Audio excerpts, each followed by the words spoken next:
It's me, Doc Rock, and I'm cruising with my homeboy Philip. What's up, Philip? What's up, man? How you doing? Good, good. Philip, one of my best friends, but actually today I don't know him, okay? Because I have to interview him for my My Skine blog. You know about my new blog? I've heard about it. Why don't you tell me a little bit more about it? You know, I have this crazy addiction for the Moleskine, as you can tell by the myriad of selection here on the table. But also, I'm just trying to get into writing, and like I'm starting out with like knowing nothing. So I just want to talk to a bunch of people who are also like either writers or want to be writers, and just try to get, I don't know, help, ideas, suggestions, whatever's. And it seems to me, as I looked, all writers were into Moleskine. It's like the tool you have to have. So I just named the blog that because it was catchy, and two, I really love Moleskine. So I'm going to assume, I'm just going to ask, do you use Moleskine? Yes, I do. And why do you like it? Just, it's really convenient as far as notebooks go. I've had like the really crappy Mead 69 cent at Walmart before back to school stuff kind of thing. He said Mead. Mead. What was that plastic one we had back in school? Dude, I think they're Trapper Keepers. Trapper Keepers. Oh my God. Yeah. That's super funny. You know, after a while, they just kind of start falling apart and stuff like that. So I forgot. I think you might have turned me on to the Moleskine, but like I bought my first one, and that's all I've been writing in ever since then. Do you know honestly how I got into Moleskine, which is hella funny? No. I was reading a book by a guy named David Allen, Okay. and it's called Getting Things Done. And he sort of started this cult of people into productivity, the GTDers, or Getting Things Done people.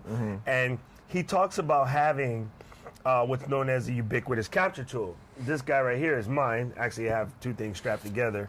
So this is my number one. If I have to go somewhere where I need to be thin, I'll take a thin guide. But this is the normal, you know, soft cover, you know, Moleskine notebook. And he talked about having a notebook that you can have in your pocket with you at all times, because according to David Allen, your stress comes from making a promise with yourself or having an idea or something in your head, not getting it out, forgetting about it later, and then now you're all stressed out because you didn't, you know, complete a task. Or as the productivity cats call it, you have an open loop.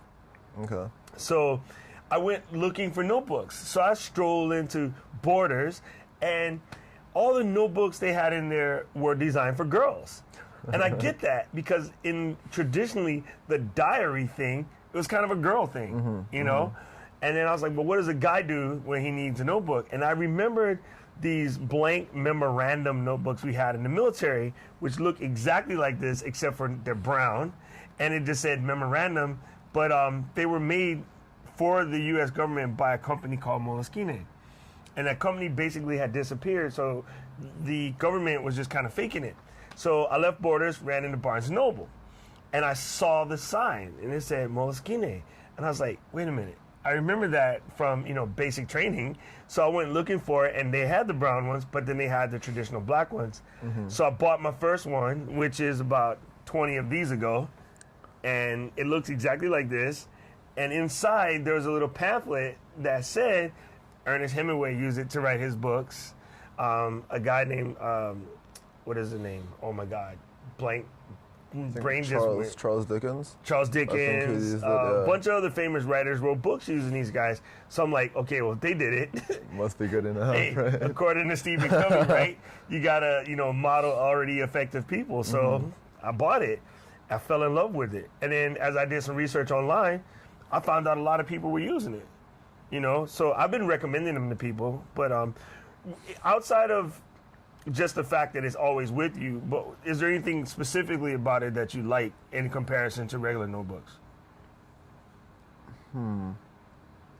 I guess like being my age and like in this day and age, everyone's into like emails and texting and stuff like that. So I noticed that my penmanship was really lacking. Like, I mean, because, you know, like everyone sends emails, everyone like, no one goes on the phone anymore. Like, it's all about texting, emails, instant messaging.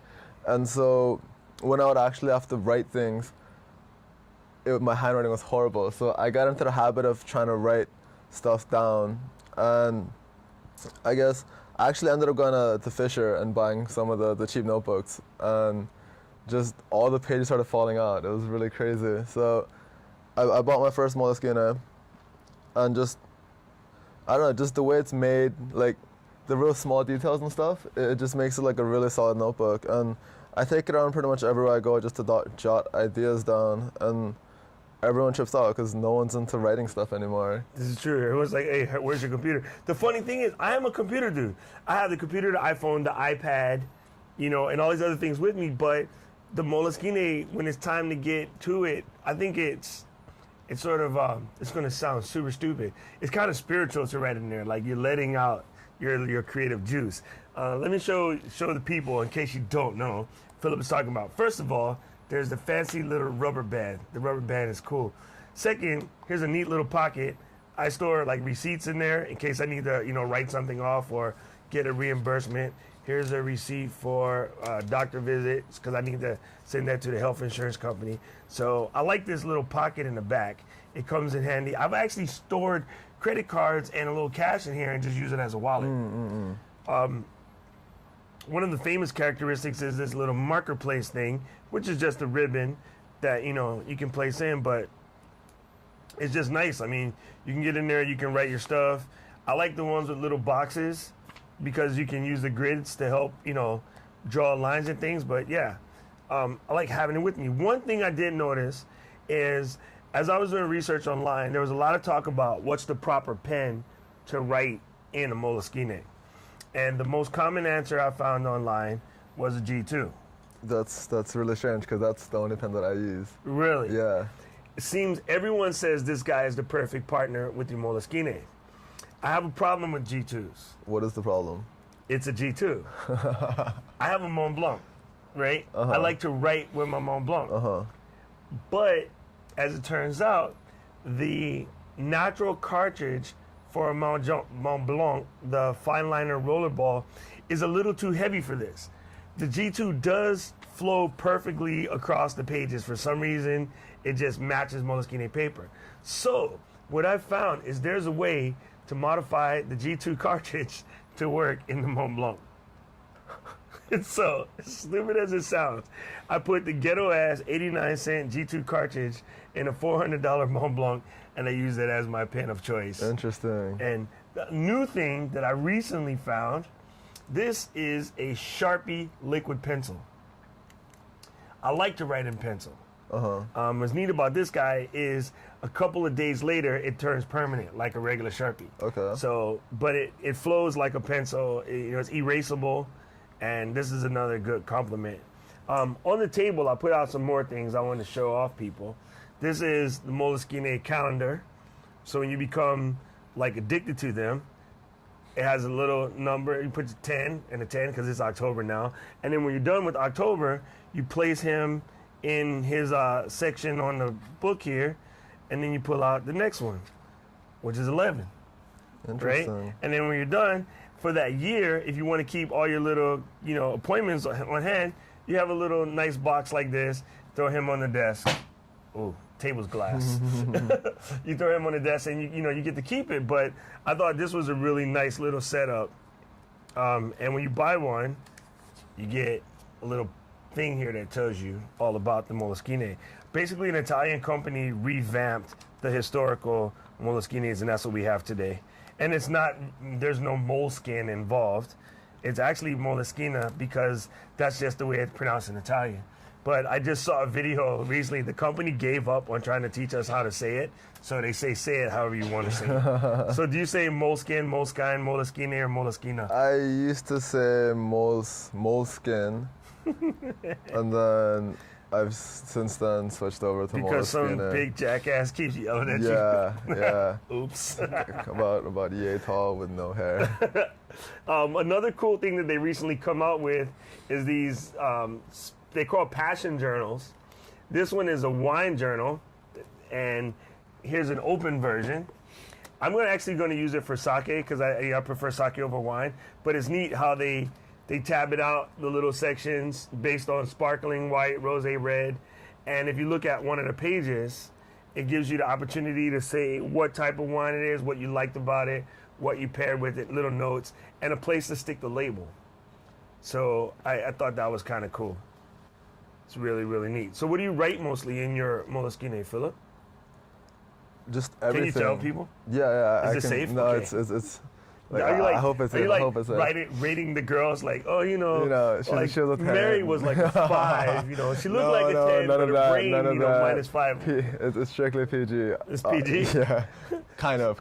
Okay, so what's going on? Basically, I write pretty much everything because what I found was, just like at the end of the day, just with all the stuff that goes on throughout, like, an average day, I find it just easier to write everything down, get it out of my system, flush it out, and so when tomorrow rolls around, it's like a brand new day.